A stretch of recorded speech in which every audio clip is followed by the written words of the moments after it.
আপনার এখানে বড় তেলাপোকার ফ্যাক্টরি, আরেকজন ওখানে ছোট তেলাপোকার ফ্যাক্টরি। আপনি আজকে সব বন্ধ করে দেন। তেলাপোকা আজকে দূর করে দিয়েছে। আরে আপনি দূর করে খাবারে গেলে তো আর লাভ নাই, দৌড়ে খুবই বাজে অবস্থা।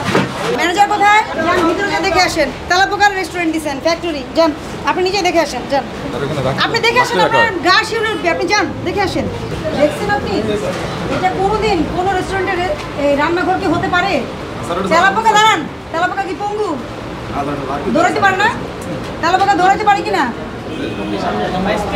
দৌড়াতে পারে না, চলাফেরা করতে পারে না পুরোটা জায়গায় পারে। এত তেলাপোকা আপনার জায়গায় কেন হবে? ওটা কি আপনার রেস্টুরেন্টের ভিতরে না বাইরে? রেস্টুরেন্টের ভিতরে না বাইরে? ওইটার পাশে কি আছে? রান্নাঘর। রান্নাঘরটা কোথায়? ওইটার পাশে। এই কাগজ লিখো, ইয়ে কোথায়? প্রসিকিউশন লিখো। মূল্য তালিকা কোথায় আপনার? আপনি কি মালিক? এটার দাম কত?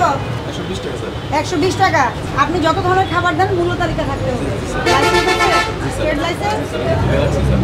পলিথিন দিয়ে রাখছেন, এটা তো পলিথিন দিয়ে ঢেকে রাখছেন। হ্যাঁ, আর খাবার রান্নাঘরে তেলাপোকার বাসা। কাগজপত্র আসবে, কাগজপত্র আসলে ব্যবস্থা হবে। বসেন ওখানে। আপনার এখানে বড় তেলাপোকার ফ্যাক্টরি, আরেকজন ওখানে ছোট তেলাপোকার ফ্যাক্টরি। নিরাপদ খাদ্য আইন অনুযায়ী আপনার কোনো খাদ্য স্থাপনায় যেখানে খাদ্য প্রসেস হয়, প্রোডাকশন হয়, কোনোদিনও এই ধরনের পরিবেশ পরিস্থিতি থাকার সুযোগ নাই। আপনি এই তেলাপোকা কবে দূর করতে পারবেন?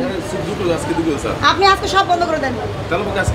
আরে আপনি দূর করে খাবারে গেলে তো আর লাভ নাই, দৌড়ে আপনি সব কিছু বন্ধ রাখেন 2 দিন। তেলাপোকা কন্ট্রোলের জন্য মেডিসিন দেন, লোকজনের সাথে যোগাযোগ করেন কিভাবে করবেন সেটা করে 2 দিন দরকার হলে আপনার রেস্টুরেন্টটা বন্ধ রাখেন, ভালোভাবে পরিষ্কার করে শুরু করবেন। সব এগুলো কি করবেন?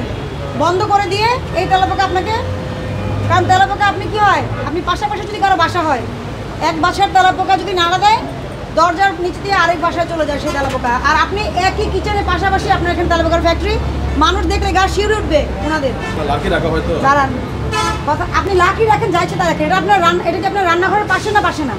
এই রেস্টুরেন্টটা আপনার তো, তাহলে আপনি লাকড়ি যদি রাখতে চান ওই জায়গাটা ক্লোজ করে দেন, দিয়ে বাইরে ওটা এমন ব্যবস্থা করেন বাইরে থেকে লাকড়ি ঢোকাবেন, এখান থেকে লাকড়িটা নেবেন যাতে আপনার স্টোরেজে সমস্যা না হয়। আপনাকে সতর্ক করছি, আপনাকে 20,000 টাকা জরিমানা আরোপ করা হলো, ভবিষ্যতের জন্য সতর্ক হয়ে যান।